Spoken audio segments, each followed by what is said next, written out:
Assalamualaikum warahmatullahi wabarakatuh. Jumpa lagi bersama saya Fajar Rohman Hariri di channel Dosen Deso.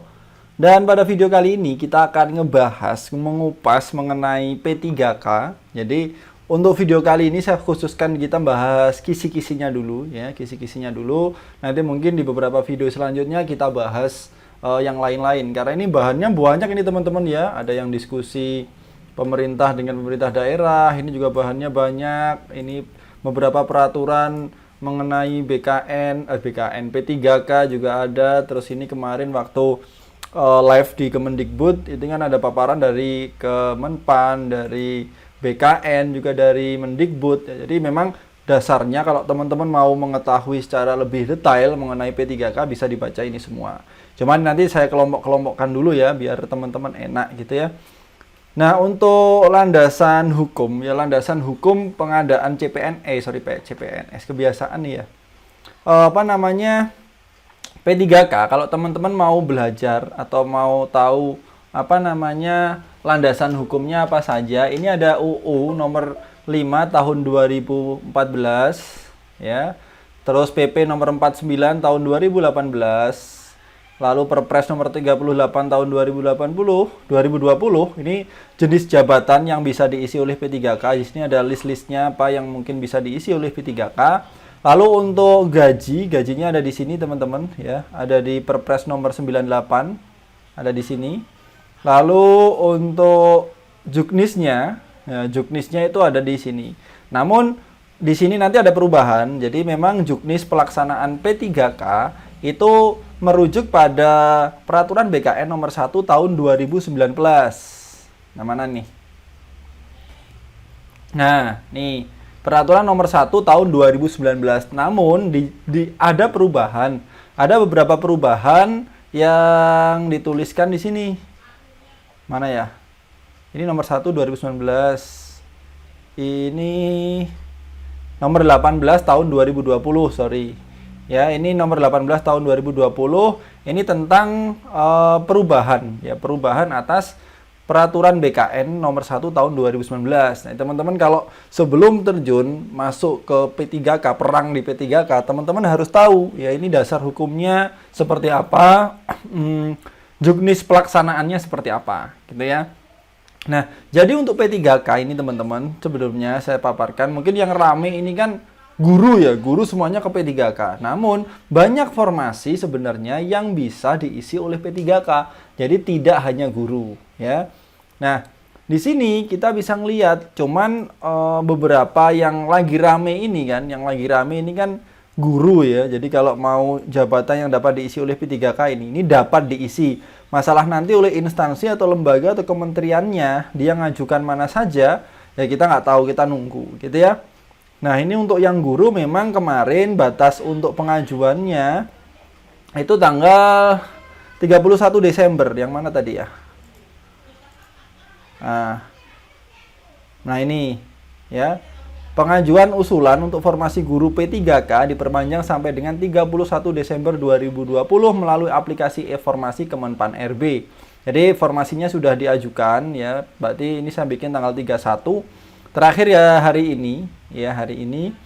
Nah, ini kalau dari paparan Kemendikbud ya teman-teman, ini siapa yang dapat mendaftar dan mengikuti seleksi sebelum saya bahas kisi-kisinya ya.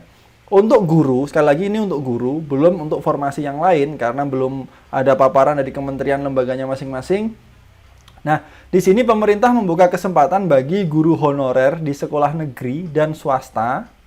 Ya, ini termasuk guru eks tenaga honorer kategori 2 atau K2 yang belum pernah lulus seleksi menjadi PNS atau P3K sebelumnya.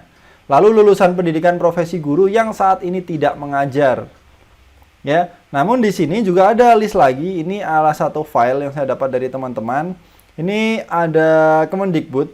Ini 30 November kemarin diskusi dengan pemerintah daerah mengenai seleksi guru P3K tahun 2021. Nah, di sini disebutkan siapa saja yang bisa ikut. Nah, mana tadi?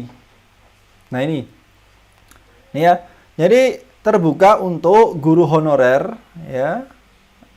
Sesuai dengan database ya THK2 di BKN, lalu guru honorer yang terdaftar dalam Dapodik per 30 Juni. Ya, tidak harus memiliki NUPTK. Jadi kalau yang setelah tanggal ini ya kayaknya setahu saya sih nggak bisa ya, nggak bisa. Karena memang banyak yang mungkin masih baru juga ya, banyaknya teman-teman mungkin untuk verbal ijazahnya kadang ada juga yang gimana-gimana gitu ya. Lalu ada lulusan pendidikan profesi guru yang saat ini tidak mengajar sebagai guru. Jadi boleh sebelumnya nggak ngajar tapi harus lulusan PPG. Gitu ya. Ini kalau gurunya mengajar di sekolah negeri, ini ada catatan. Ya, jika tersedia formasi di sekolah tempat yang bersangkutan mengajar, otomatis didaftarkan di sekolah tersebut. Jadi misalkan saya ngajar di SDN Pare 3 gitu ya. Nah, saya kalau ngajar di situ, misalkan ya honorer di situ, terus terdaftar Dapodik, ya saya nanti misalkan SDN Pare 3 buka lowongan P3K, otomatis saya nanti masuknya di situ, gitu ya, paham ya? Mengajar di 2 sekolah atau lebih didaftarkan di sekolah induk, ya sekolah induknya. Jika tidak tersedia formasi di sekolah yang bersangkutan mengajar, dapat mendaftar di sekolah lain. Oke.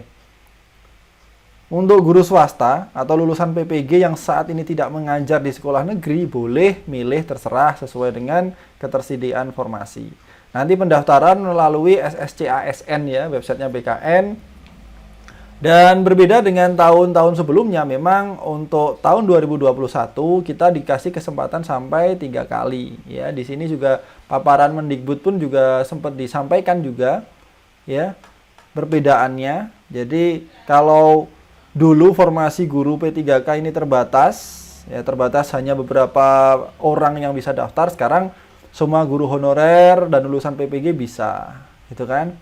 Lalu kalau dulu setiap tahunnya kesempatannya cuma 1 kali, kalau ini kesempatannya bisa berkali-kali sampai 3 kali, ya.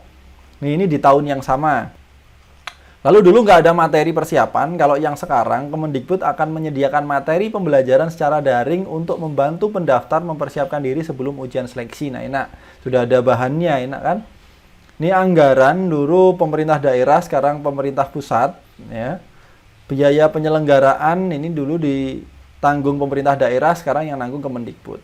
Itu ya, ini yang sedikit bedanya di situ. Ini khusus guru. Nah, lalu tesnya apa? Mungkin teman-teman ternyata banyak yang tidak tahu. Ya, tesnya banyak yang nanya nih kemarin di IG story. Apakah sama dengan CPNS? Beda teman-teman ya. Jadi yang diteskan beda. Karena kalau di sini ngomongnya nggak ada SKD-nya gitu. Yang namanya ujiannya di sini ada ini kita ngomongin ini gaji ya, ini gaji, sorry. Ini nomor 18 ini perubahan, ini yang ya ini juknisnya. Ini juknis tahun 2019, lalu ada perubahan di tahun 2020. Ya, ini kemungkinan juga tidak akan jauh berbeda karena dari 2 ini juga tidak jauh berbeda. Nah, sini. Ini pasal 21 ini kalau nggak salah. Kelewat. Mana nih? Nah, ini. Oh, di atasnya ini ya. Pasal berapa ini? Nah, ini pasal 18, sorry. Nah, penyelenggaraan seleksi pengadaan P3K terdiri dari 3 tahapan, yaitu seleksi administrasi, seleksi kompetensi, dan wawancara. Oke. Nah, seleksi kompetensi ini dibagi lagi teman-teman, ya. Kalau seleksi administrasi memang untuk mencocokkan persyaratan administrasi ya sama ya, CPNS juga ada ya sama. Nah, lalu yang membedakan ini ada seleksi kompetensi. Nah, seleksi kompetensi pada pasal 20 ya, ini terdiri atas kompetensi manajerial, kompetensi teknis, dan kompetensi sosial kultural. Lalu ini ya, ini di dalam peraturan nomor 1 2019. Nih. Nah, ini dalam hal diperlukan, panitia seleksi instansi pengadaan P3K dapat melakukan uji persyaratan fisik, psikologis, dan atau kesehatan jiwa dalam pelaksanaan seleksi kompetensi sesuai dengan persyaratan jabatan pada instansi pemerintah. Oke. Kita skip dulu ya, kita lihat sekarang di nomor 18. Apakah ada perubahan? Ya. Kita lihat di sini. Nah, di sini ada tambahan lagi teman-teman. Ya, ini dilihat. Seleksi tambahan ya.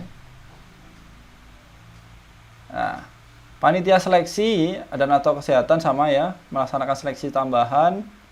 Lalu untuk apa namanya, kisi-kisinya tadi apakah sama? Kalau nggak salah ini sama, ini nggak ada perubahan ini untuk tesnya ya. Jadi seleksi, nah ini seleksi administrasi, kompetensi dan juga wawancara. Oke. Sama ini manajerial, kompetensi teknis, kompetensi sosiokultural. Ini digunakan untuk bla bla bla kan? Sama aja. Ini untuk pengumuman, ini untuk pengumuman bla bla bla. Nah, namun di sini ada yang saya dapatkan diskusi dengan pemerintah daerah ya, Kemendikbud. Di sini menyebutkan, ini mungkin juga banyak sudah beredar di teman-teman, tapi mungkin banyak juga yang nggak tahu. Nah, ada kompetensi teknis, ini ada 50 soal, waktunya 60 menit. Ya, lalu tes bakat skolastik ya, ini penalaran. Ini ada 40 poinnya. Lalu waktunya 60. Ini bobotnya 60%. Nah, ini Kemendikbud ya, bisa jadi kementerian yang lain berbeda.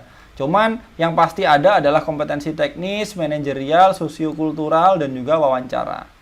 Nah, di sini ya masing-masing ada butir soalnya berapa, waktunya berapa. Nah, ini wawancara. Ini saya kemarin nyari orang yang sudah lulus kan, saya tanya-tanya. Ternyata dia cerita untuk wawancaranya juga online berbasis teks. Ya, dalam artian kita harus ngetik jawabannya. Ya, ini setahu saya kemarin, yang tahun kemarin gitu. Tapi kalau kemarin kalau nggak salah, soalnya waktunya lebih panjang, 20 menitan kalau nggak salah. Tapi nggak ngerti ini 10 menit. 10 menit, apakah orang bisa ngetik 1 menit? Lah mungkin saja ini wawancaranya ya nggak ngerti nanti gimana lah. Mungkin jawaban-jawaban singkat ya. Nanti 40%, sehingga totalnya ada 100%, untuk butir soalnya 150 dan waktunya 170. Ya, jadi ini berbeda, nggak ada kompetensi dasar. Kalau CPNS kan SKD-nya itu ada TIU, TWK, TKP kan ya. TIU, TWK, TKP, TKP kan gitu. Nah, di sini seleksi kompetensi bidang atau teknis. Nah, seleksi berarti di sini sebutkan ya. Berarti di kompetensi teknis. Nah, ini berarti adalah sama seperti SKB. Butir soalnya 50 ya. Jadi sesuai mata pelajaran, kalau teman-teman guru silakan dipelajari tentang pedagogik dan juga mata pelajarannya. Mapel. Sama kayak SKD kemarin lah. SKB. SKB ya. Sama seperti SKB yang teman-teman kemarin sudah mengalami ya, ini nanti di sini.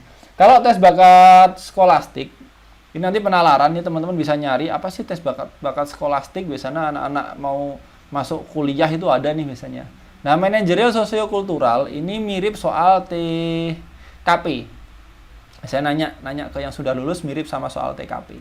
Cuman nggak ngerti yang hot atau yang singkat-singkat. Kalau katanya sih, kalau yang saya nyari-nyari kayaknya ya nggak begitu panjang-panjang. Jadi hubungan dengan teman, dengan pimpinan, dengan anak didik gitu-gitu. Setahu saya itu sepengetahuan saya. Kalau teman-teman tahu lebih detail silahkan dituliskan di komentar ya. Nah, itu lagi lalu ada pernyataan tentang passing grade. Nah, ini di sini disebutkan passing grade diumumkan bulan Januari. Jadi memang untuk yang tahun 2021 passing grade-nya belum disebutkan. Cuman ini bisa jadi catatan ya teman-teman. Bagi teman-teman yang lulus passing grade ya di setiap sekolah ya. Ini yang diprioritaskan pertama adalah guru yang mengajar di sekolah tersebut. Paham ya? Jadi kalau si A ini sama-sama lulus PG, ini si B ini lulus PG. Kalau si A sudah ngajar di sekolah tersebut, ini belum. Nah, maka yang diprioritaskan adalah ini. Ya, bukan perankingannya. Oke? Nah, kalau yang sebuah sekolah yang lulus passing grade itu lebih banyak daripada formasi yang ada di sekolah tersebut. Misalkan ada 3 ya, yang lulus 5, ya jelas akan di ranking 3 teratas ini yang masuk. Oke. Lalu yang tidak mendapatkan tempat di sekolah pilihannya di ranking kembali. Ya, peserta ranking tertinggi akan ditempatkan di sekolah-sekolah yang paling diprioritaskan Kemendikbud berdasarkan rapor mutu di kabupaten kota yang sama, guna mendukung pemerataan kualitas pendidikan. Peserta bisa menolak penempatan mereka dan memilih untuk ikut ujian seleksi berikutnya. Bagi yang nggak lulus passing grade, ya, pemerintah mendistribusikan peserta yang nggak lulus passing grade untuk tetap mengajar sebagai guru honorer sepanjang kebutuhan guru di sekolah tersebut belum terisi oleh PNS atau P3K. Ya, yang tidak lulus passing grade sebagai tenaga kependidikan honorer. Oke, gitu ya. Informasi pemberkasan nantilah. Ya, nanti untuk ini beberapa hal yang mungkin ada beberapa pertanyaan juga nanti kita bahas di video yang lain saja ya. Nanti kalau di video ini terlalu panjang. Ya, jadi video ini tadi kita sudah tahu berdasarkan peraturan BKN Juknisnya bahwa memang untuk kisi-kisinya beda ya. Sekarang ada seleksi administrasi, kompetensi dan juga wawancara. Kompetensi dibagi menjadi manajerial, teknis dan juga sosiokultural. Namun yang diajukan di sini ada juga tes bakat skolastik. Ya, mungkin saja di beberapa formasi lain, sekali lagi P3K tidak hanya guru ya. Maksudnya bisa diisi oleh, ada beberapa formasi yang bukan guru yang bisa diisi oleh P3K gitu maksudnya saya ya. Nah, di sini diajukan ada tes bakat skolastik. Kalau di peraturannya mau misalkan ditambahkan dengan ujian misalkan fisik atau psikologis atau kesehatan jiwa boleh disampaikan, ditambahkan kayak gitu ya. Jadi sedikit berbeda teman-teman, jadi memang harus dipelajari lagi. Tapi kalau untuk teman-teman guru ya skolastik kan mungkin ya mirip-mirip TIU lah, mungkin ada bedanya apa ya, nanti dipelajari. Lalu untuk manajerial dan sosiokultural nanti TKP lah, TKP bisa jadi bahan ya, meskipun ya mungkin ada sedikit perbedaan atau kesamaan saya juga kurang paham, nanti saya pelajari lagi gitu ya teman-teman ya. Semoga video ini bermanfaat, tetap semangat teman-teman ya, tetap semangat, niatnya adalah untuk mengabdi untuk negeri gitu ya. Semoga teman-teman selalu dilancarkan, selalu diberikan kemudahan dalam segala hal, mau PNS mau P3K, semoga semuanya bisa lulus ya. Oke, saya Fajar Manaridi. Wassalamualaikum warahmatullahi wabarakatuh. Bye.